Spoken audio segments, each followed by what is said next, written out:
दिनपुर गांव में सोहन नाम का हलवाई रहता था। वह खूब बढ़िया और स्वादिष्ट मिठाइयाँ बनाने के लिए जाना जाता था। इसी वजह से उसकी दुकान पूरे गांव में मशहूर थी। पूरा गांव उसी की दुकान से मिठाई खरीदता था। वह और उसकी पत्नी मिलकर शुद्ध देसी घी में मिठाई बनाते थे। इससे मिठाइयाँ काफ़ी अच्छी और स्वादिष्ट बनती थीं। हर रोज़ शाम होते होते उसकी सारी मिठाइयाँ बिक जाती थीं और वह अच्छा मुनाफा भी कमा लेता था। मिठाइयों से जैसे ही आमदनी बढ़ने लगी, सोहन के मन में और पैसा कमाने का लालच आने लग गया। अपने इसी लालच के चलते उसे एक तरकीब सूझी। वह शहर गया और वहां से एक दो चुंबक के टुकड़े लेकर आ गया। उस टुकड़े को उसने अपने तराजू के नीचे लगा दिया। इसके बाद एक नया ग्राहक आया, जिसने सोहन के पास से 1 किलो जलेबी खरीदी। इस बार तराजू में चुंबक लगाने की वजह से सोहन को अधिक मुनाफा हुआ। उसने अपनी इस तरकीब के बारे में अपनी पत्नी को भी बताया, लेकिन उसकी पत्नी को सोहन की यह चालाकी अच्छी नहीं लगी। उसने सोहन को समझाया कि उसे अपने ग्राहकों के साथ इस तरह की धोखेबाजी नहीं करनी चाहिए, लेकिन सोहन ने अपनी पत्नी की बात बिल्कुल भी नहीं सुनी। वो हर रोज़ तराजू के नीचे चुंबक लगाकर अपने ग्राहकों को धोखा देने लगा। इससे उसका मुनाफा बढ़कर कई गुना अधिक हो गया। इससे सोहन को काफ़ी खुशी हुई। एक दिन सोहन की दुकान पर रवि नाम का एक नया लड्डी डियचका आया। उसने सोहन से 2 किलो जलेबी खरीदी। सोहन ने इसे भी चुंबक लगे तराजू से तोलकर जलेबी दे दी। रवि ने जैसे ही जलेबी उठाई, उसे लगा कि जलेबी का वज़न 2 किलो से कम है। उसने अपना शक दूर करने के लिए सोहन से दोबारा से जलेबी को तोलने के लिए कहा। रवि की बात सुनकर सोहन चिढ़ गया। उसने कहा, मेरे पास इतना फालतू समय नहीं है कि मैं बार बार तुम्हारी जलेबी ही तोलता रहूं।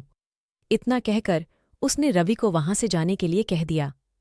सोहन मिठाई वाले की बात सुनने के बाद रवि जलेबी लेकर वहां से चला गया।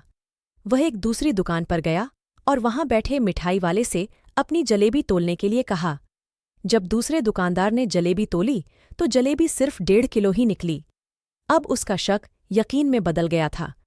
उसे पता चल गया कि सोहन मिठाई वाले के तराजू में कुछ गड़बड़ है। अब उसने तराजू की गड़बड़ को सबके सामने लाने के लिए खुद एक तराजू खरीद लिया और उसे जाकर सोहन मिठाई वाले के दुकान के पास ही रख दिया। फिर रवि अपने सभी गांव के लोगों को वहां पर इकट्ठा करने में लग गया। जैसे ही लोगों की थोड़ी भीड़ बढ़ने लगी तो उसने गांव के लोगों को कहा कि आज मैं आप सभी लोगों को एक जादू दिखाऊंगा। यह जादू देखने के लिए बस आप लोगों को सोहन मिठाई वाले से खरीदा गया सामान एक बार इस तराजू में तोलना होगा। तब आप लोग देखेंगे कि कैसे सोहन मिठाई वाले के तराजू में तोली गई मिठाइयाँ इस दूसरे तराजू में अपने आप ही कम हो जाती हैं। कुछ देर बाद 1-2 लोग मिठाई लेकर रवि के पास पहुंचे तो उसने ऐसा करके भी दिखाया।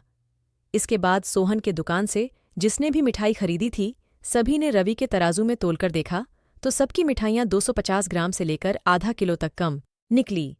यह सब देखकर लोगों को काफ़ी हैरानी हुई।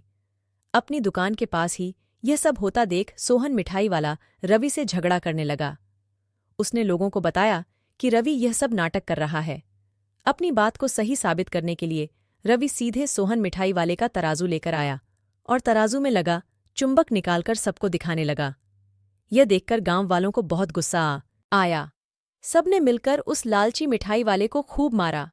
अब उस लालची मिठाई वाले को अपने लालच और उसके कारण की गई गलत हरकतों पर पछतावा हो रहा था। उसने अपने गांव के सभी लोगों से माफ़ी मांगी और वादा भी किया कि भविष्य में वे ऐसी कोई भी जालसाजी नहीं करेगा। सोहन की इस धोखेबाजी से पूरा गांव नाराज था, इसलिए लोगों ने उसकी दुकान में जाना काफ़ी कम कर दी। इधर सोहन के पास पछताने के अलावा कुछ और नहीं बचा, क्योंकि वो पूरे गांव वालों का भरोसा खो चुका था। कहानी से सीख: कभी भी लालच नहीं करना चाहिए। हमेशा ईमानदारी के साथ अपना काम करने से ही इंसान का नाम होता है।